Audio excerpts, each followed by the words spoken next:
we move to the next raised hand. Okay. And Helen, I do see that your hand is raised. Because there are other people waiting, I'm going to lower your hand, but go ahead and re-raise it, and we'll get you right back in the queue.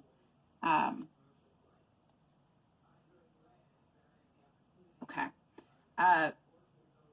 Miran, I hope I pronounced that correctly. Correct. Thank you, Jessica. My name is Miran Kalachian. I am a board member of PRNC. I am also a member of the Community Advisory Group. Two things. I would like to let you know that the PRNC and one of our ad hoc committee is working to get air monitoring system, having interviewed many vendors, because test bed is actually a good solution. But also AQMD have been working with NASA JPL. You did the same program using the same system of test bed for air quality in Fresno. Since you have that chapter legal agreement with, I would highly recommend to consider working with NASA JPL and to start with the test bed so you can create the opportunity of the air monitoring system. Thank you. Thank you, Miran. I believe I'm really interested in the work that the PRNC already has done. I think that, like Arsenio said earlier, we're definitely interested in what folks have done. I believe because you're on the PRNC, I can get in contact with you fairly easily. So we will try to follow up with you on that and get some more information. Does anybody else have anything they want to follow up on that? No? Okay, thank you. Okay, the next person in line is Matt. I have unmuted you. Hello, this is Matt Bakuko again.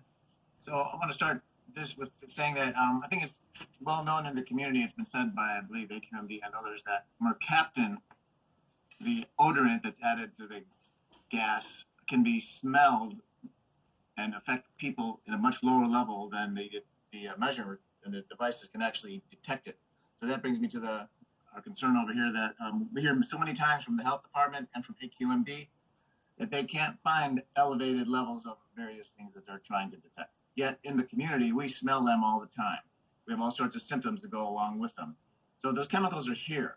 The question is, does the methods and the technology gathering this data even work? The air moves around, the particles move around, especially here in the canyons.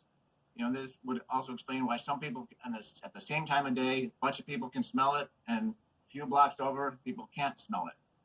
So, and then there's the difference between, you know, a short term being exposed to something where you can maybe measure it on that day or probably not, versus living here 24/7 and being exposed to it 24/7. So how are you guys addressing that issue? And are we being really set up here with are we being set up to fail with a $1.5 million for however just a couple months long system possibly that's not going to be able to take in this issue that we've been having for so long? Is this even going to be able to capture the problem here? Okay, thank you, Matt. And that was a minute and a half. So I think the first, I think actually most of Matt's questions are probably best answered by some of our more technical folks here, either at AQMD or ARB. So I'll first give it a shot. Maybe Ken Stroud from CARB can follow up if there's anything that's missing. So Matt, thank you for the question. And yes, I mean, there are some compounds, as you stated, the sulfur compounds specifically. So that includes hydrogen sulfide as well as the mercaptans, which are odorants to the natural gas. A lot of times they can be detected because everybody's odor sensitivity is different. Some people can actually smell it at lower concentrations than instruments can detect. What I can say is that, you know, as you mentioned, sometimes there's multiple people that do smell it, and they do report it to South Coast AQMD. And as Nick had mentioned, you know, due to that type of volume, there is a stronger response from this agency that we definitely have done with our inspectors, as well as monitoring and sampling devices to be able to look at the levels that are there for both methane, and then if they smell something, collect that sample for taking it back to the laboratory for analysis. So that's where partnering with the community is important, because sometimes technology isn't going to get us there. And what I can say in terms of, we did have some of the sulfur measurements during the time of the blowout / leak. And, a lot of the times, you're going to have a lot of times where those instruments are kind of reading the ambient levels, which is pushing that detection capability. So it's a matter of good input, if that is a chemical concern, to want to put some of the resources into the SEP to monitor. I'll pass it to Ken if he wants to add anything. Hi, this is Ken Stroud-Karp. Yeah, we did monitor for mercaptans and other reduced sulfur compounds during the blowout, and I believe all the samples came back below detection. They're just hard to measure by conventional means. When I'm talking about taking a sample and taking it to the lab. We've done other odor complaints in the past, including like around dredging facilities and stuff. And again, even though the smells are indisputable, it's hard to get a hard, confident measurement of what those gases are. So possibly like maybe the open path methods, more the newer technologies might get some of those compounds, but I haven't had success personally in my experience. Maybe Yin, do you have anything to add?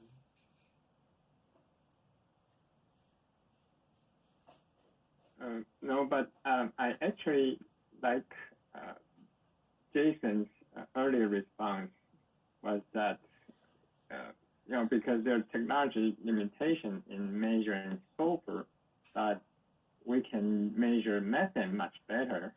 So we should look at considering using methane to detect the leak or the blowout.